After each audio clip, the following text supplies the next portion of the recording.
Welcome back to the deep dive. Today, we're going to start by messing with your head a little bit, just a tiny bit. Oh, we started with the existential stuff today. I'm ready. Yeah, I want to talk about cold. You know that feeling? You open the fridge to grab a soda, or you walk into that massive walk-in dairy cooler at the grocery store, and you feel that physical blast of air. You think, that is cold. Right. It feels like a substance, like you're walking into a cloud of cold. Exactly.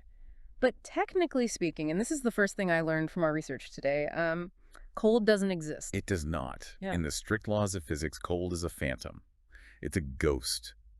There's only heat, and then there is the absence of heat. Which means that every refrigerator, every freezer, every cold storage warehouse isn't actually making cold.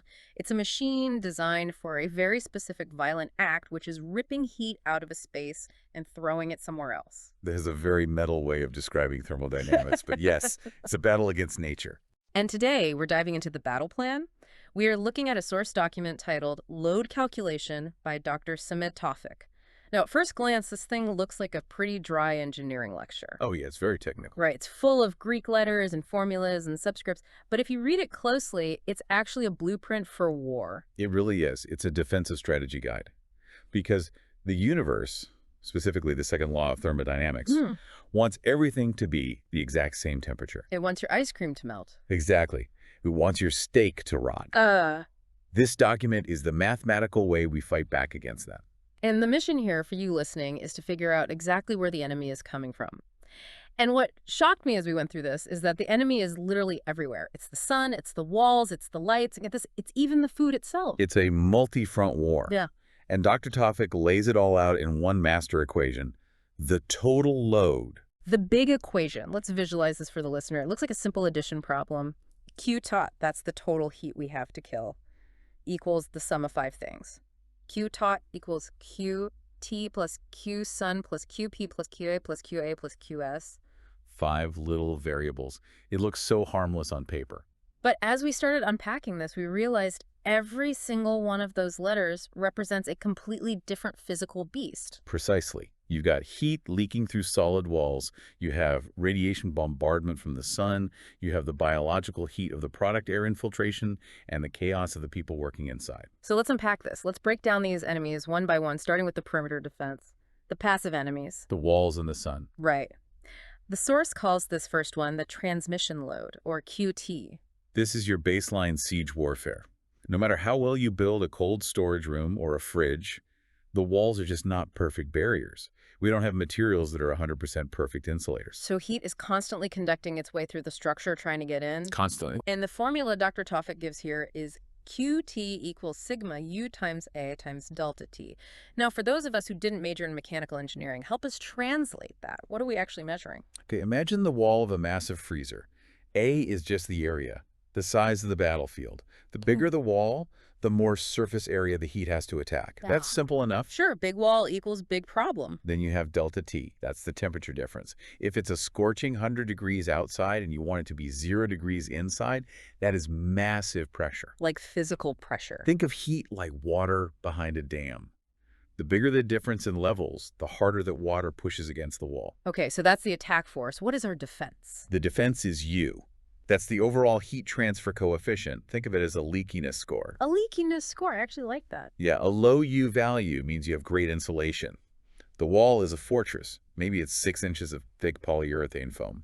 But a high U value means your wall is practically made of paper. So when engineers are calculating this load, they are obsessing over that U value. Constantly. They're counting every bolt, every seam, every material layer just to drive that number down. Yeah. Because QT never sleeps.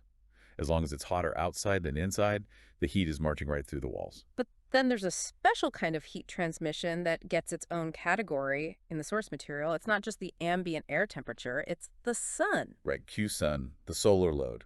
And this is interesting because the source specifies it usually applies to the ceiling and 2 walls. I paused there when reading it. Why only 2 walls? Well, because the sun moves. Unless you built your freezer on a giant spinning turntable, the sun is never hitting all 4 walls at once with high intensity. Oh, that makes total sense. It hammers the roof all day. That's the biggest vulnerability.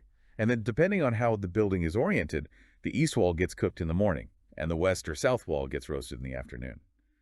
So Dr. Tawfik notes that you don't calculate the maximum solar load for all walls at once. And here is where it gets really interesting for me. To calculate this, the source introduces a different formula using solar intensity, which is I, and something called alpha, the surface absorptivity. Yes, alpha. This is where physics meets aesthetic choice. It essentially comes down to paint color, doesn't it? It absolutely does.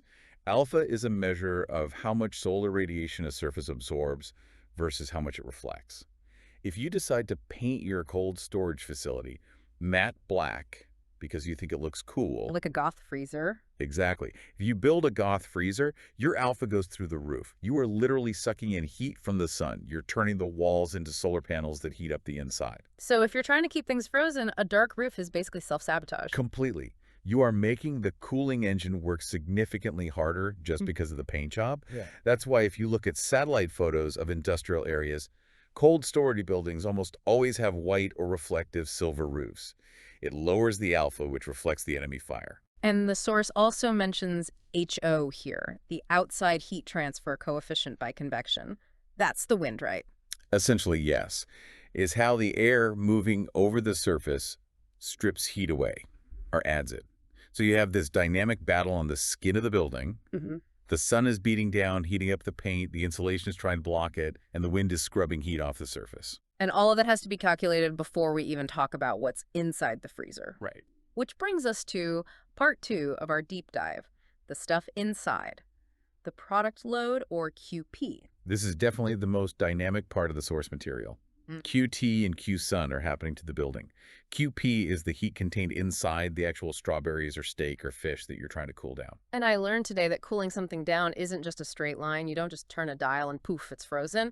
The source breaks this down into a timeline with stages. Right. The graph of temperature versus time. It's a journey. It's not a slide. It's a staircase. Walk us through the journey. Let's say I'm a crate of fresh strawberries picked from a field. I'm warm. I get shoved into a freezer. What happens? Okay. Stage 1. You are at your initial temperature TI. The system has to pull heat out of you to get you down to the freezing temperature TF. You aren't frozen yet. You're just getting colder. Okay, so I'm a cold but still soft strawberry. Right. For this stage, we use a specific variable mentioned in the source, CAF. That stands for specific heat above freezing. And this is where I got caught up. There's a CAF and a CBF specific heat below freezing. Why does a strawberry have a different heat property just because it's frozen? It's the same matter, isn't it? It is the same matter, but the state has changed. It's all about the water inside the fruit. Liquid water holds heat in a very specific way. It takes a certain amount of energy to change its temperature. But once that water turns to ice, the crystal structure changes. Ice conducts and holds heat completely differently than liquid water. So to a physicist, a frozen strawberry is a completely different material than a fresh one. Drastically different. That's why Dr. Tawfik has to separate them in the formula. If you use the fresh number for the frozen stage, your math would be wrong, and your machine would be the wrong size. But between those two stages, between the fresh strawberry and the frozen strawberry, there is a hurdle. Stage 2. The phase change. The source lists this variable simply as L, the latent heat of freezing. And this is the biggest energy vampire in the whole process. Really? More than cooling it down? Oh, massively more. Think about it. To cool water from 1 degree Celsius down to 0 degrees takes a little bit of energy. But to turn water at 0 degrees into ice at 0 degrees, that takes a huge amount of energy. Wait, so the temperature doesn't actually change? No, that's the wild part. If you watched a thermometer during the stage, it would just sit there, stalled. Wow. But the machine is running at full power. You aren't changing the temperature, you are physically forcing the molecules to stop moving and lock into a solid crystal lattice. It's like paying a toll to cross the border into the land of ice. Exactly, and the toll is expensive. That is the latent heat load. And only after you pay that toll can you move to stage 3. Which is using CBF to cool the now frozen block down to the final exit temperature. Correct. So that explains the physics of dead things, like water or a steak. But, and here is the aha moment for me, the source has a variable called Q respiration. Yes. The heat of respiration for life products. Life products. We're talking about fruits and vegetables. We are. This implies that when I put a banana in storage, it's not dead. No, it's very much alive. It's just sleeping. Oh. Or trying to. A harvested fruit is still a biological organism. It's metabolizing. It's consuming oxygen, breaking down sugars and releasing carbon dioxide and heat. Feels he's breathing. Chemically, yes. It is breathing. That is creepy and fascinating. So the cooling system isn't just fighting the heat the banana already has, it's fighting the heat the banana is actively making. Constantly. Imagine trying to cool down a room full of people who are jogging. They're generating their own heat. The vegetables are exactly the same. If you don't account for Q respiration, your freezer won't be strong enough. And what happens if the freezer isn't strong enough? It creates a feedback loop. This is the nightmare scenario. Heat speeds up metabolism. So if the room gets a little warm, the fruit breathes faster, Which makes more heat. which makes it breathe even faster. It's a runaway train. The food will literally cook itself with its own metabolism and rot in a matter of days. Zombie vegetables cooking themselves. I will never look at the produce aisle the same way again. The cold storage is basically a suspended animation chamber. You are chilling the fruit to slow its heartbeat, so to speak. Okay, so we have the walls leaking heat, the sun blasting the roof, the water demanding a coal to freeze, and the food breathing inside. Surely that's it. Not even close. We haven't talked about the chaos factors yet. Chaos factors. The human element. Dr. Tawfik groups these under air change load, which is QA, and service load, which is QS. Right. Let's talk about the air change. QA. So we have a perfect sealed box. It's cold. What is the one thing you have to do to actually use it? You have to open the door. You have to open the door. And the source uses two variables here. V, the volume of the room, and psi, that squiddle symbol, is exit the number of air changes per day. Why is opening the door such a big deal, though? It's just air. Have you ever opened a freezer on a hot, humid day and seen that fog roll out? Yeah, it looks like dry ice. That's because cold air is dense. It's heavy. When you open the door of a walk-in freezer, the cold air doesn't just sit there. It pours out across the floor like water. It creates a vacuum. And warm air rushes in to take its place. Instantly. And that new air is full of heat, but worse, it's full of moisture. The machine now has to start overcooling that new chunk of air and condensing the moisture out of it. And that variable except depends entirely on how sloppy the humans are. Pretty much. Are they leaving the door propped open? Are they driving forklifts in and out constantly? Yeah. Dr. Tawfik notes that for heavy usage, this load can be massive.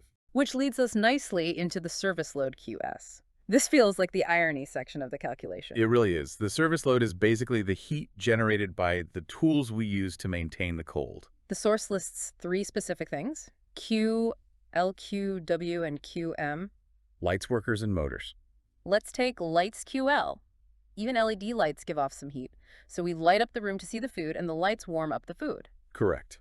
You are paying for the electricity to power the light, and then paying again to remove the heat that light just created. Then QW, the worker's load. People.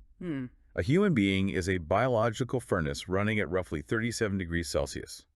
You put a worker in a freezer to stack boxes, and you have just introduced a 100-watt heater that walks around. So the AC is fighting the body heat of the guy driving the forklift. And it's fighting the forklift too. That's QM, the motor load. The motor generates heat. Oh, absolutely. Motors generate friction and electrical heat. Fans, conveyors, and especially forklifts. All that mechanical energy eventually dissipates as heat into the room.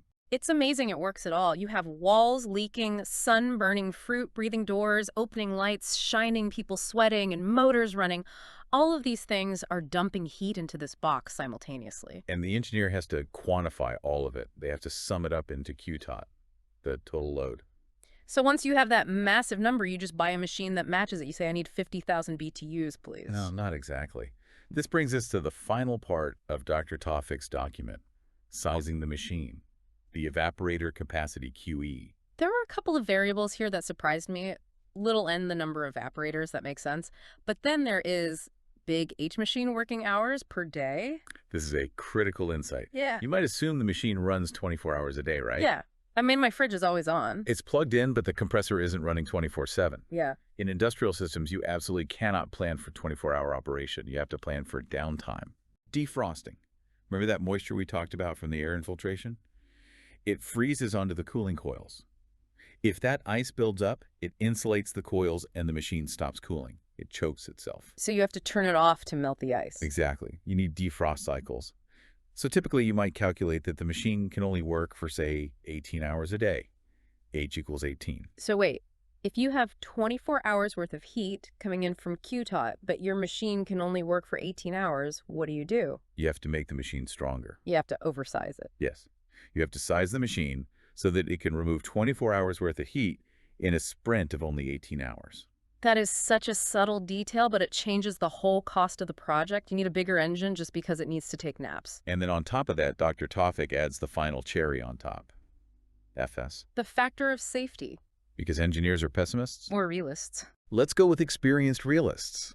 We know that the client will leave the door open longer than they said.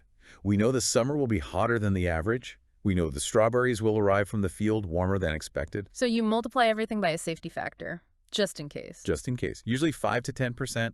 You never calculate for exactly what you need. You calculate for the worst case scenario, and then you add a buffer. It really is a battle plan. You're sizing up the enemy forces, the sun, the walls, the food. You're anticipating their reinforcements. You're accounting for your own troops needing a nap during the defrost cycle, and then you're bringing extra ammo just to be safe. That is the perfect analogy. And if you get it wrong, The ice cream melts. or the millions of dollars of pharmaceutical products spoil, Mm-hmm. or the food supply chain breaks, the stakes are actually incredibly high. We rely on this math to eat. So let's bring this back to you listening. We've gone through the formulas. We've seen the battlefield. What is the big takeaway here? For me, it's about visibility.